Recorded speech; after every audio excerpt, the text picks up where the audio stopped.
নমস্কার, কেমন আছেন সবাই? চয়নিকা ব্লগে সবাইকে স্বাগত জানাই। আজকে জন্মাষ্টমী আর বৃষ্টিটাও হচ্ছে কদিন ধরে সেই পরিমাণে। রাত্রিরে এতটাই বৃষ্টি হয়েছে, পুরো জলে আবারও ভরে গেছে। গতকালকে একটু কমেছিল, তারপরও সকাল সকাল ঠাকুরের পুজোটাও তো করতে হবে। রান্নাবান্না সেরে সকাল সকাল বেরোলাম তাই বাজার করতে, পুজোর বাজার। একটু ফুল মিষ্টি কিনতে হবে। আবার এদিকে প্রতীক্ষা প্রমিস ওই দুটোও বায়না ধরেছে, কিন্তু এই জলের মধ্যে চাইছিলাম না ওদেরকে নিতে, কারণ আমার কথা তো শুনছেই না। জলের মধ্যে বেরিয়ে পড়েছে, পাড়ার মধ্যে পুরো রাস্তা একেবারে জলে ডুবে গেছে। চললাম ওদেরকে নিয়ে, তাই একটু ফুল কিনবো, মিষ্টি কিনবো, কিনে চলে আসবো। টিপ টিপ করে বৃষ্টিটাও পড়েছে। আবার বৃষ্টির জলে ফুলের খুব আনন্দ হয়েছে, গাছের আনন্দ। আবার কিছু কিছু গাছ আবার পচেও যাচ্ছে অতিরিক্ত জলে। ফুলগুলো দেখছি বেশ সুন্দর ফুটছে। সাদা ফুলগুলো তো অনেক ফুটেছে, ঠাকুরের এই সাদা ফুলটাই বেশি পছন্দ, তাই বুঝি আজকে অনেকটাই বেশি করেই ফুটেছে। এত পরিমাণ জল হয়েছে, বাইরে বেরোনোই যাচ্ছে না। বাজার থেকে ফুল মিষ্টি কিনে নিয়ে এসে একেবারে চান করে পুজোর ফুলটাও তুলে নেব।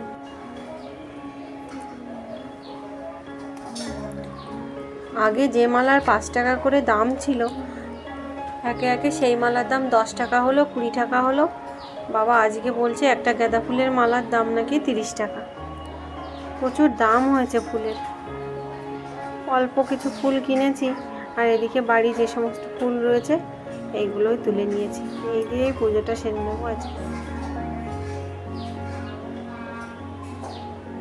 ওদেরকে সকালবেলায় ওই জন্য রান্নাবান্না আজকে সব নিরামিষ হয়েছে। আর বাজার থেকে 2টো ম্যাগি এনেছিলাম, ওদের জন্য 2টো ম্যাগি কিনে বানিয়ে দিয়েছি, বাটিতে করে দিয়েছি। ওরা বসে বসে খাচ্ছে আর বই নিয়ে পড়ছে। এদিকে আমি চান সমস্ত কাজকর্ম সেরে এবার পুজোয় বসবো। পুজোর থালায় ফুলগুলো সাজিয়ে নিয়েছি। কিছু গাঁদা ফুল, তুলসী পাতা, দুব্বো, বেলপাতা। আমের পল্লবটা তো আজকে পাওয়াই গেল না। আমার আবার ছোট ছোট আমের চারা হয়েছিল কটা, ওইখান থেকে আমের পল্লব বানিয়ে দিলাম। আর এইখানে এই যে কিছু মিষ্টি কিনেছি, আর বাড়িতে আমি একটু পায়েস রান্না করেছিলাম, দুধের পায়েস। আর এই যে নাড়ু, আর 5 রকম মিষ্টি, ক্ষীরকদম, সরপুরি। এদিকে রয়েছে বরফি, কাজু বরফি, লাড্ডু। ওদিকে বাতাসা ছিল, আর এইদিকে ছিল আপনার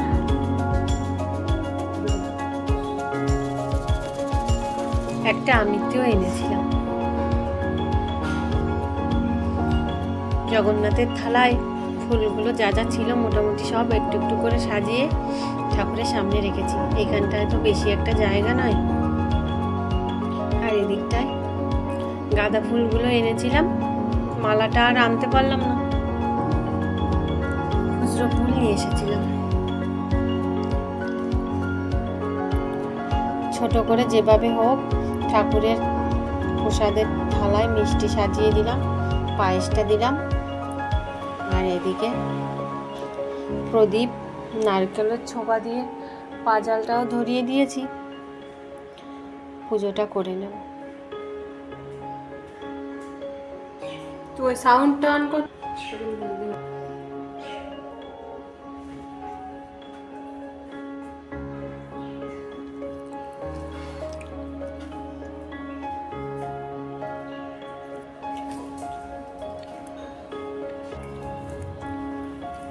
একটু ধূপ দিয়ে দিই, ধূপ দিলে ধোঁয়াটা খুব সুন্দর বেরোয়। ধূপের ধোঁয়াটা খুব উপকারী।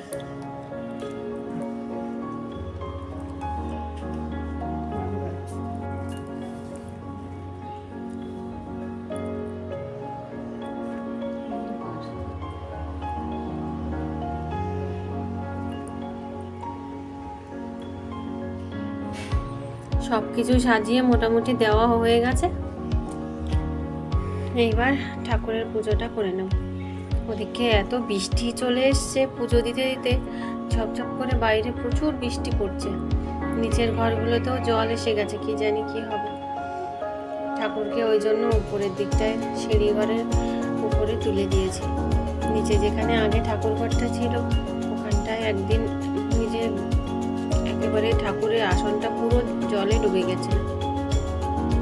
তারপর আর ঠাকুরকে ওখানে রাখিনি, করে নিয়ে এসেছি।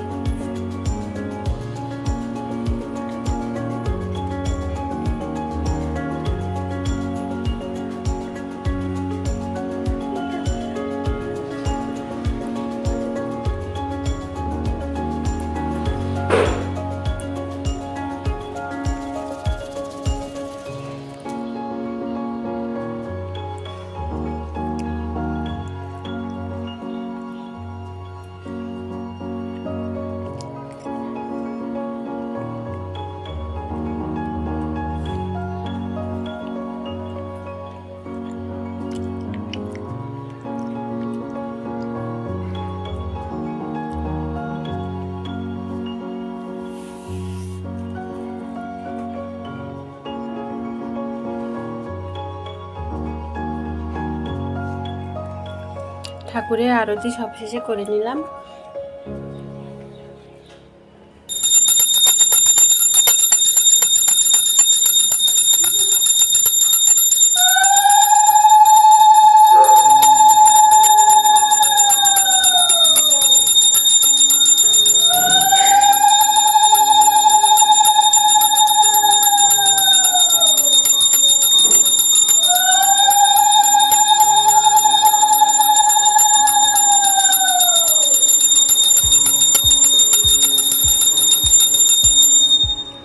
ব্যাস, ঠাকুর পুজো কোনো মতে হয়ে গেছে।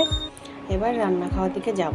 এই যে গোবিন্দভোগ চালের খিচুড়ি করেছিলাম, আর হচ্ছে টমেটোর চাটনি, এদিকে কাশ্মীরি আলুর দম করেছিলাম। সবাই অবশ্য খাওয়া হয়ে গেছে, আমার খাওয়াটাই বাকি ছিল, আর পায়েস করেছিলাম। তো আজকে এই অবধি, সবাই অনেক ভালো থাকুন, সুস্থ থাকুন।